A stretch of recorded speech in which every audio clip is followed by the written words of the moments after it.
Do you like to pray for people that are hard to like? Well, no. I don't like to pray for people that are hard to like. Well, do you understand? If you don't pray for people that are hard to like, you're not being like the God you're praying to. You 1.0 love stops, and you 2.0 love stretches. You see, 1.0 love can only do so much because it's only willing to go so far. I'll give you my shirt, but not my coat. I will walk 1 mile, but not 2. I will love my friend, but not my enemy. You see, 1.0 love has limits because the flesh is limited. It can only do so much.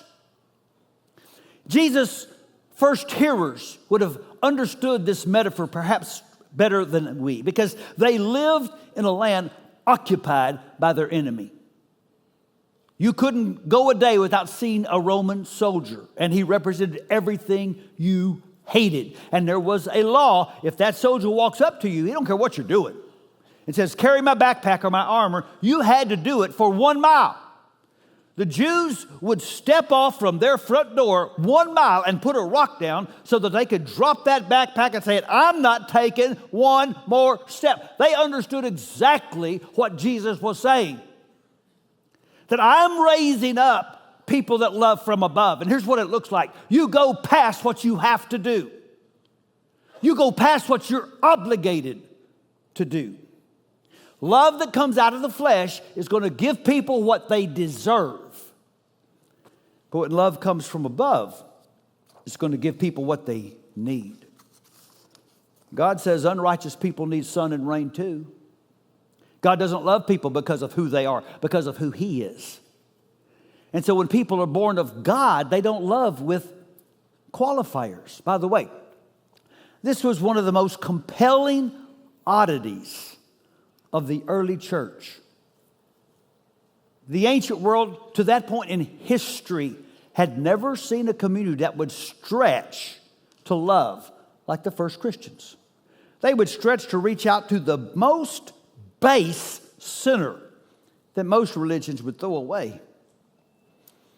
They would stretch past ethnic lines to include people of different ethnicities in the family. Nobody back then was doing that. Maybe most odd of all was the way they treated women and children.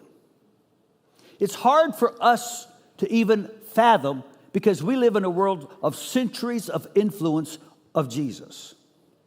So put yourself in a world that is obsessed with having sex, but not with having children. This is a world where girls are forced to marry before puberty because men want more sex. And consequently, a world where abortion and infanticide are not just encouraged, but often enforced, and often leaving the mother sterile or dead. And little girls were often taken and put out in a dump or forced into prostitution. It explains why in that world there were 140 adult males to every 100 adult females. And then along comes this little weird minority religious group that starts treating women and children as worthy of equal dignity.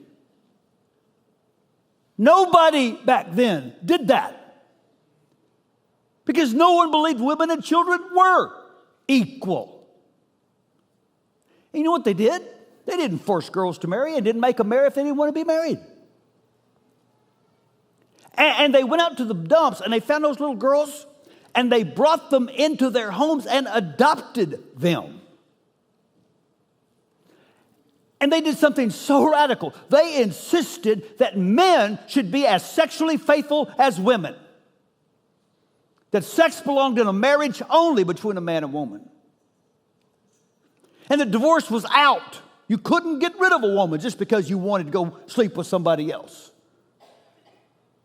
Can you begin to understand why women and children were attracted to this weird little new faith group. They've done studies of funerary inscriptions on catacombs and caskets.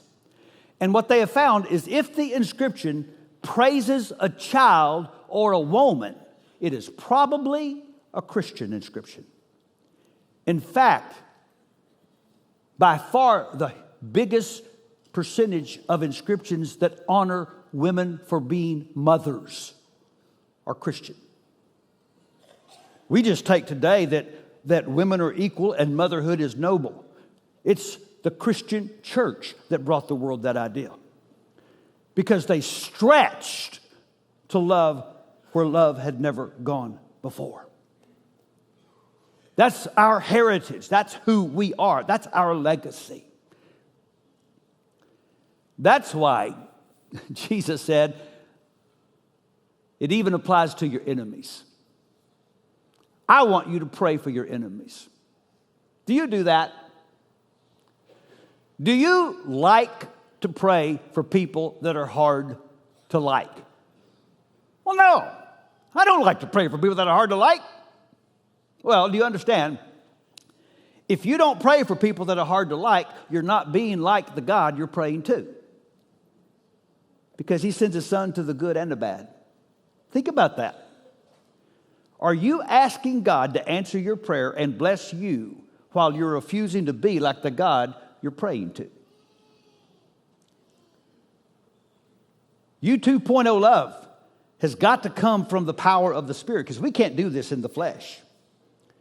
The U2 family is a cross culture, not a cancel culture.